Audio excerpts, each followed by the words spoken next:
हाँ दादा प्ररोड़ा मेरा डेर कट मसाला है बर्बाद कलिंद सारा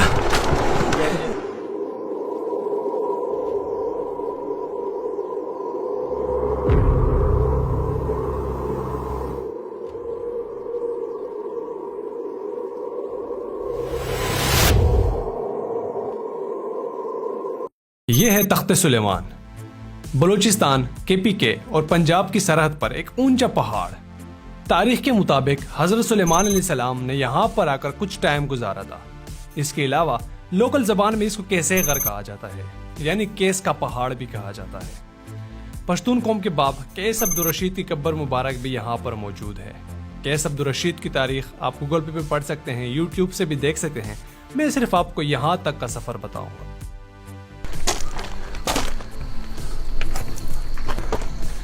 जनवरी में सर्दी की वजह से, बर्फबारी की वजह से मैं तख्त सुलेमान का सफर पूरा नहीं कर पाया था, बल्कि आधे रास्ते तक वापस आ गया था। तो गर्मी में दोबारा अपनी ख्वाहिश पूरी करने के लिए मैंने और कैसर ने इरादा किया कि हम तख्त सुलेमान का सफर करेंगे, और हम सीधा पहुंच गए दराजिंदा। वहां से उस्मान भाई के साथ मिलकर हमारे सफर के 3 दिन आने थे रास्ते में, इसलिए खाने पीने का सामान भी अपने साथ उठाना बहुत जरूरी था। सामान लेकर हमने रागासर गाँव की तरफ सफर शुरू किया, और रागासर गाँव से तकरीबन 3 किलोमीटर आगे गाड़ी से उतरकर पैदल ट्रैकिंग शुरू हो जाती। ऑलराइट, तो ये जस्ट स्टार्टेड आवर जर्नी। और क्योंकि पिछली बार मैंने जब शुरू किया था तो इसी रास्ते पे तकरीबन रात के 3 बजे मैंने ये ट्रैक शुरू किया था। सुबह के 6 बजने तक हम ऊपर जो चश्मा आता है, एक छोटा सा चश्मा आता है, वहाँ तक पहुँचे। सुबह की नमाज़ हमने वहाँ पे पढ़ी थी। तो अभी दिन की इस रोशनी में कर रहे हैं।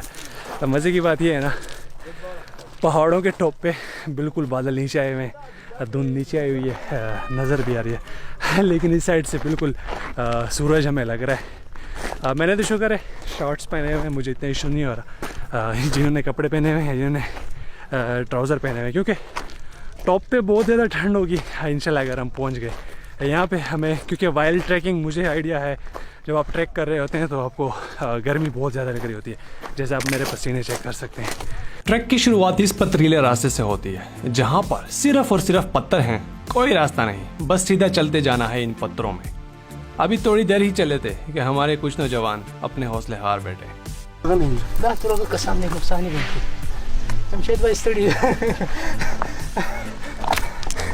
जवानों से याद आया, आपको तारुफ करवाता हूँ मेरे इस सफर के कुछ दोस्तों की। ये हैं हमारे DIG साहब, जो हमेशा 5 मिनट बाद थक जाते थे और यही कहते बर्बाद कलिंद सारा। और ये हैं हमारे जाहिद भाई, बहुत अच्छे शेफ थे, खाना बनाते थे, लेकिन जब खुद थकते थे तो दूसरों की थकावट का बहाना बनाकर जगह जगह स्टॉप करते थे। और ये हैं कारी साहब, इस सफर के चैंपियन, और इस बात का अंदाजा आप खुद लगा लें कि ये बंदा तख्त सुलेमान का ट्रैक चप्पल में कर रहा है। और ये हैं जनाब कैसर साहब, जिसको सारे रास्ते ये डर था कि वो कहीं से स्लिप होकर गिर ना जाए। और ये हैं हमारे उस्मान भाई। उस्मान भाई सबका हौसला बढ़ाते थे ताकि रास्ता जल्दी कवर हो सके, अगर खुद भी थक जाते तो दिखाते नहीं थे। और इस सफ़र में 2 जमशेद थे, एक जमशेद आपसे मुखातिब है और दूसरा जमशेद इस ग्रुप का लीडर था, जो कि फ़न और मज़ा में हमें इंटरटेन रखते थे और इसी इंटरटेनमेंट में अपना रास्ता कवर करते थे। और रास्ते से याद आया, हम अपने दूसरे स्टॉप पर पहुँच गए। चलो जी, ये सेकंड स्टॉप है हमारा। काफ़ी स्टीप थी, ये पहली स्टीप है जो आपकी जो है ना मोराल बिल्कुल डाउन कर देती है। इस पे चढ़ते हैं ना आपके टांगों में भी दर्द शुरू हो जाता है, आपके डिफरेंट जगहों पे दर्द शुरू, आपका स्टेमिना भी ख़त्म होना शुरू हो जाता है। हमारे कुछ नौजवान काफ़ी डाउन हो गए हैं। ये वाले भाई तो सबसे तगड़े हैं। हाँ कैसा है बताओ ज़रा। बस ये तो इसकी बस है। उस्मान भाई तो मेरे ख्याल से, उस्मान भाई आपका मोराल कैसा है? गुजारा है। ये हंसी से आपको पता चल रहा होगा कि भाई 5 कदम चलते हैं, 10 मिनट का ब्रेक लेते हैं और पानी पिए सर पी रहे हैं, जिस सर इन्हें पता नहीं K2 सर कर लिया। हमारे भाई को देखें, DIG साहब है हमारे इस ट्रिप के DIG साहब। और हमारे इस आज के ट्रिप के हीरो कौन है? मामा हमारे। बराबर है मामा हमारे। तो छोटा सा एक स्टॉप लिया है, फिर से यहाँ से कंटिन्यू करेंगे।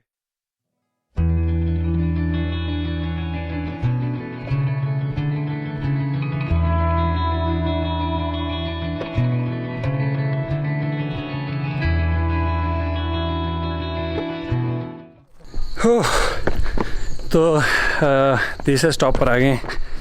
तकरीबन बहुत सारी स्ट्रीप पर आ गए हैं, काफ़ी स्ट्रीप पे। और यहाँ पे थोड़ा सा एक ब्रेक लेंगे पानी का। बाकी जो हमारे दो सिपाही थे वो तो अभी तक नज़र नहीं आ रहे, गायब हो चुके हैं, तो उनका भी इंतज़ार किया जा रहा है। साथ में यहाँ पे चश्मे का पानी भी होता है, चश्मे का पानी भी पिएंगे और पीछे जो जगह वहाँ पे थोड़ा सा रेस्ट करेंगे।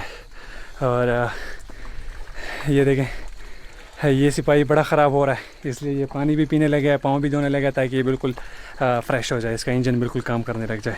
और देखें कितने हाइट पर आ गए हैं, आप क्लाउड्स चेक कर सकते हैं। बस क्लाउड्स हम पैरेलल हैं एक दूसरे के। यहाँ पे स्टॉप लेके शुरू करेंगे। आ गए, चलो, जवानों की आवाज़ें भी आने लगी है।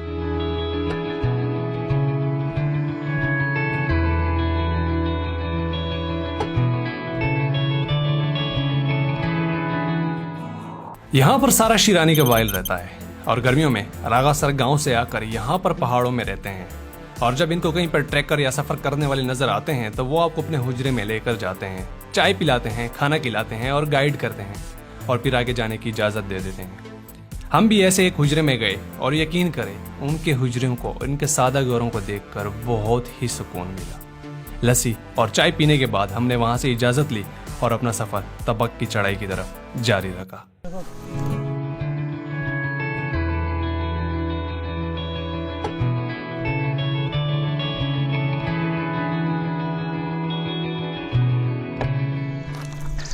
ऑलराइट, अभी आ गए हैं तख्ते सुलेमान ट्रैक के सबसे मुश्किल मरहले पे। ये बैकग्राउंड में जो पहाड़ी आपको नज़र आ रही है, इसका नाम है तबक। और मेरे ख्याल से पूरे ट्रैक में सबसे मुश्किल और सबसे ख़तरनाक जगह यही है। यहाँ पे एक साइन भी लगा हुआ है। इसी जगह पे एक खातून भी गिरी थी, उसके साथ एक बच्चा भी था। दोनों की डेथ यहाँ पर हो चुकी थी, क्योंकि पाँव रखने की जगह बहुत छोटी है। बड़े ख्याल के साथ पाँव रखना पड़ता है। अगर आपके पास वेट होता है फिर तो बहुत ही एहतियात के साथ करना पड़ता है। तो अभी ज़रा सा रेस्ट रह रहे हैं, इसको क्रॉस करेंगे तो एटलीस्ट हमारी जो है ना एक्साइटमेंट लेवल थोड़ी सी बढ़ जाएगी, क्योंकि ये सबसे मुश्किल स्टीप है। आई होप सो हम जल्दी कर लेते हैं। तबक की चढ़ाई इंतहाई खतरनाक है, इसलिए मैं आपको मशवरा दूंगा कि इस पर शॉर्टकट लेने की बिल्कुल भी ज़रूरत नहीं है। जो ट्रैक है इसी पर चलें, सिर्फ एक पाँव रखने की जगह है। लिहाजा अगर 10 मिनट लगते हैं तो उसके बजाय आप 20 मिनट लगाएं, लेकिन आराम से चलें। यहाँ पर एक गलत कदम आपको बहुत बड़ा नुकसान पहुंचा सकती है।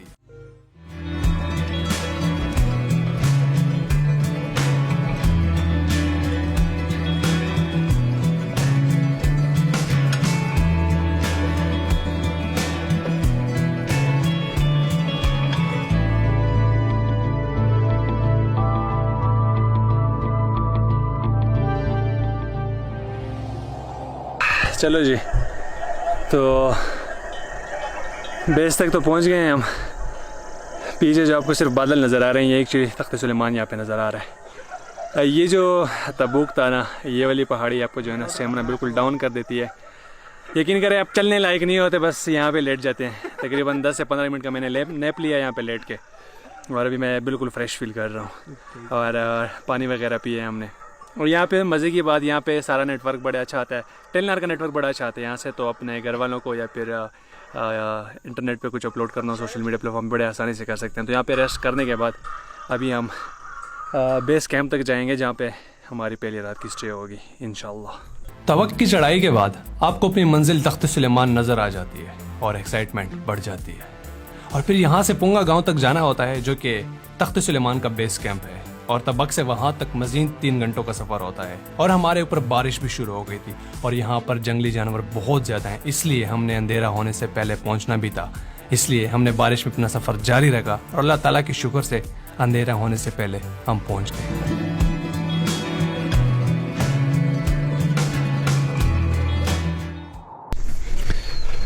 ओके जी, थोड़ा सा तकरीबन 5-10 मिनट यहाँ पे रेस्ट करने के बाद लाइट ख़त्म ना होने की वजह से यहाँ पे बाहर निकला हूँ। ये हमारा उजरा, ये नाइट स्टे हमारे यहाँ पे रहेगी। और ये टॉप आप देख सकते हैं, ये तख्त है। कल सुबह हमने तकरीबन मज़ीद 6 से 8 घंटे ट्रैक करना है और काफ़ी ठंड की हालत है, यकीन कर बर्दाश्त नहीं हो रही। मैं तो मज़े से शॉर्ट्स पहन कर आ गया था, मैंने कहा रास्ते में बड़ा रिलैक्स रहूँगा। एक तो बारिश ने ख़राब कर दिया, एक तो यहाँ पे एल्टीट्यूड इतनी ज़्यादा है कि शदीद किस्म की ठंड है जो बर्दाश्त नहीं हो रही। तो बस अभी बैठते हैं आग में, खाना खा के। मेरा तो फ़ौरन मूड है 6-7 बजे 8 बजे सो जाने का, फिर सुबह जल्दी उठने का।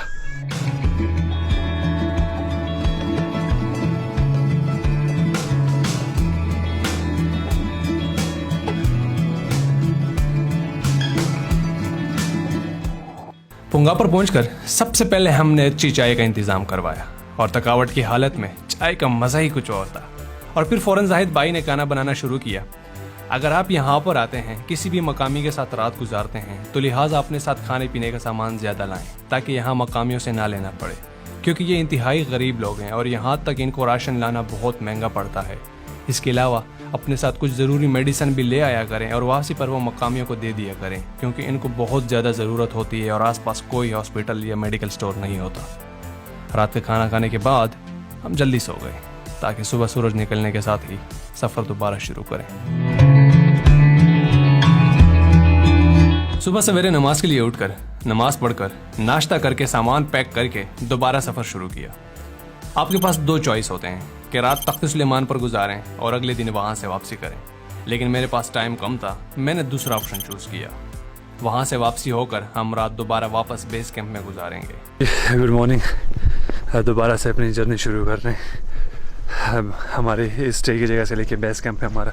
पीछे बैकग्राउंड में आपको तख्त सुलेमान नज़र आ रहा है। डायरेक्टली इसमें नहीं चढ़ेंगे, वहाँ से जाके पीछे साइड से होकर आएंगे, क्योंकि अगर डायरेक्टली चढ़ेंगे तो मरना ही है फिर। इसलिए रात को नींद कुछ लोगों ने अच्छी की है, कुछ लोगों ने नहीं की। जिनको एडवेंचर का आइडिया नहीं है तो उनको थोड़ा सा मसला था, और जिनको पता है हम जैसे लोगों को कि भाई एडवेंचर में तो ये होता है, आपकी नींद अच्छी नहीं होती, दर्द होता है आपके टांगों में, तो ये चीज़ एक्सेप्ट करनी पड़ती है। होपफुली हमारे जो कमज़ोर दोस्त हैं आज वो हमारा साथ देंगे और हम ये जो सफ़र है टॉप तक का 5-6 घंटों में आराम से कर लेते हैं इंशाल्लाह। यहाँ से रास्ता और मुश्किल और सख्त हो जाता है, क्योंकि सारा रास्ता सीधी चढ़ाई है, बिल्कुल एक सीढ़ी की तरह। तो यहाँ पर उम्मीद है कि आप हिम्मत हार जाएं, लेकिन मैं आपको मशवरा दूंगा आप पहले ऑप्शन के साथ ट्रैवल करें कि रात ऊपर गुजारें और आहिस्ता आहिस्ता चलें। और यहाँ पर कुछ घंटों के बाद आपका रास्ता KPK से क्रॉस होकर आप बलूचिस्तान में एंटर हो जाते हैं। अच्छा जी, तकरीबन 2 घंटों के बाद हम इस साइड के एंड पर पहुँच गए हैं कि डेरा इस्माइल खान साइड से या रगासर साइड से जो तख्त सुलेमान नज़र आता है, इस जगह पे पहुँच गए। अभी से आगे हम टर्न कर लेंगे, पहाड़ के दूसरी तरफ चले जाएंगे बलूचिस्तान की तरफ। फिर वहाँ से जो जर्नी है ना वो इतनी मुश्किल नहीं है, लेकिन जर्नी अगर मुश्किल थी तो यहाँ से थी। आप ये स्टीपी एरिया चेक कर रहे हैं, पथरीला है, काफ़ी स्लिप होने का ख़तरा होता है और एक पाँव रखने की जगह होती है, और वो भी सही रखना होता है अपने, ताकि वो स्टेबल हो जाए आपका, फिर आप जाके दूसरा स्टेप ले लें। तो ये काफ़ी ख़तरनाक किस्म का रास्ता था, तो अल्हम्दुलिल्लाह ये हो गया। अभी जो मज़ीद रास्ता इतना मुश्किल नहीं है, वो आराम से तकरीबन 2 से 3 घंटों में हो जाएगा। 2 से 3 घंटों में इंशाल्लाह हो जाएगा।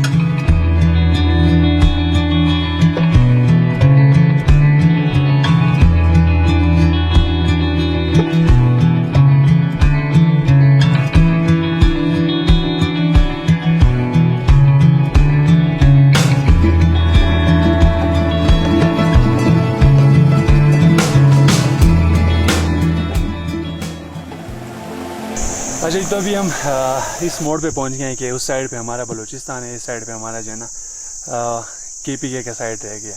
तो यहाँ से हम नीचे जाएंगे और इस पॉइंट पे पहुंच के हवा इतनी ठंडी है कि हम सारे पसीने पसीने जैसे आगे, इतनी शदीद किस्म की ठंड लगने लगी है। सब कैसे हैं बताएं सर?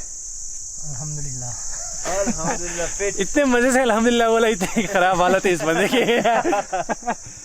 DIG साहब हमारे दाटोल से क्लियर आता चलेंगे, पेट पाटते कैसा रहता चलेंगे। तो उस्मान भाई तो आया था खुद तकड़ा साड़ा है। और कारी साहब मुझा लिया था, कारी साहब क्लियर तो आया सारे, तो भी ओके मौसम का कह रहे हैं। नीचे जाके पता चलेगा, तख्त सुलेमान पे पहुंच के पता चलेगा कितने ओके हैं ये सब। इस सफ़र पर अगर आप सबसे ज़्यादा अगर जो चीज़ ला सकते हैं तो मैं मशवरा दूंगा अपने साथ पानी लाएं। जैसे हम बलूचिस्तान साइड पर एंटर हुए तो कोई पानी नहीं मिल रहा था सिवाय एक छोटा तालाब के, जिसमें पुराना बारिश का पानी ठहरा था, लेकिन ये काफ़ी ख़राब पानी था, इसमें बकरियों के पेशाब का जायका था। लेकिन मजबूरी की हालत में ज़िंदा रहने के लिए हमने इसी पानी को उठाया और इसको भी पीते रहे और सर्वाइव करते रहे।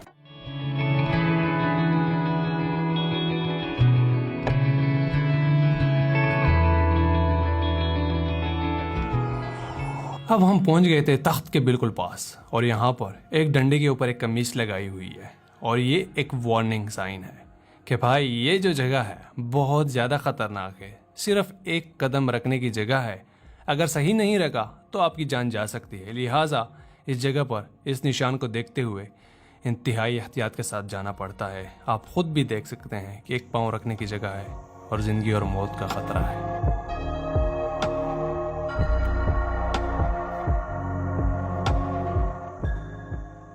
इस जगह को क्रॉस करने के बाद सब इंतहाई थक गए थे, लिहाजा मैंने इनको आराम से आने का बोला और मैंने अपना सफ़र तेज़ जारी रखा और 50 मिनट मज़ीद ट्रैक करने के बाद मैं टॉप पर पहुंच गया।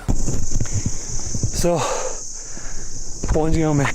अभी तक मैंने यहाँ पे 15 मिनट का रेस्ट भी लिया है और मेरे दोस्त अभी तक नज़र नहीं आ रहे। हज़रत केस बाबा का मज़ार जो था वो बिल्कुल वो वाला जो दरख्त नज़र आ रहा है वहाँ पे उनका मज़ार था। और ये हज़रत सल्लल्लाहु का तख्त है, मतलब वो श्योर नहीं है कि उनका ही तख्त है, लेकिन लोग यहाँ पर इस जगह पर ही आते हैं। ये एक छोटी सी मस्जिद बनी हुई है। थोड़ा सा मैं आपको तख्त दिखा दूँ कि तख्त किस मकाम पर वाक़ है। हाइट फोबिया तो नहीं है मुझे, लेकिन फिर भी ख्याल करना चाहिए। ये जो जगह है ना, ये तख्त है। तो इंशाल्लाह यहाँ पे नफल अदा करने बाद में आएंगे। अभी ज़रा रेस्ट करते हैं। दोस्त हमारे पहुँच गए हैं, रेस्ट करके चाय वगैरह पी के पानी शानी पी के फिर इंशाल्लाह आपको बताते हैं। हमारे दोस्त जैसे पहुंचे मैंने इनके लिए चाय बनाई, सुलेमानी चाय, और सुबह वो सामान में सब कुछ ले आए थे। जो ये सबसे इम्पोर्टेंट चीज़ थी चावल, वो लाना भूल गए थे। तो लिहाजा सबको भूख लगी हुई थी। जो चीज़ मौजूद थी खाने के लिए वो हमने खा ली। उनसे पेट ना भरा तो वहाँ पर जंगली प्याज उगी हुई थी, उससे हमने गुजारा किया और चाय के साथ गुजारा किया। फिर तख्त पर जाकर नफल अदा करने चले गए। नफल अदा करने के लिए आपको नीचे तख्त पर जाना पड़ता है, लेकिन इंतहाई एहतियात के साथ जाना पड़ता है।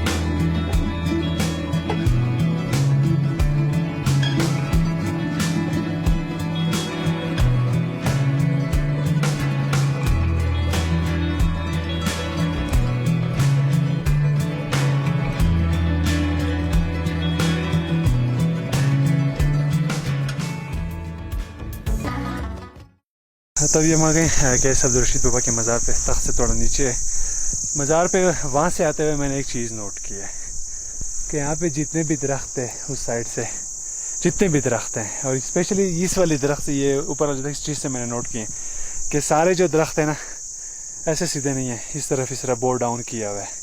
अब ये अल्लाह की कुदरत हो सकती है या हवा की प्रेशर हो सकती है या कोई करिश्मा हो सकता है कि सारे जो दरख्त हैं ना उनका जो वो है ना थोड़े से ऐसे कब्र की तरफ, कैसे अब्दुल रशीद बाबा की कब्र की तरफ ऐसे डाउन है। अब मुझे नहीं पता ये कोई कुदरती चीज़ हो सकती है, हवा से हो सकती है, लेकिन मुझे ये चीज़ बड़ी हैरानकुल लगी कि जहाँ पे हज़रत केस बाबा का कब्र है उसकी तरफ ही सारे दरख्तों का रुख है।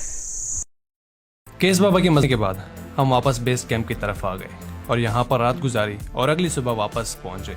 जहाँ हमें गाड़ी ने ड्रॉप किया था वहाँ से दोबारा पिक किया और वहीं से हमने तख्त सुलेमान को खुदा हाफिज़ बोल दिया। और आखिर में जाहिद भाई और उस्मान भाई को मैं बहुत ज़्यादा शुक्रिया अदा करता हूँ कि उन्होंने इस पूरे सफ़र को अरेंज किया और बहुत ज़्यादा मेहमान नवाजी की। वाकई शेरानी कबाइल की मेहमान नवाजी की कोई मिसाल नहीं। तो चलते हैं, फिर मिलते हैं एक नई वीडियो के साथ। तब तक के लिए खुदा हाफिज़। Good right.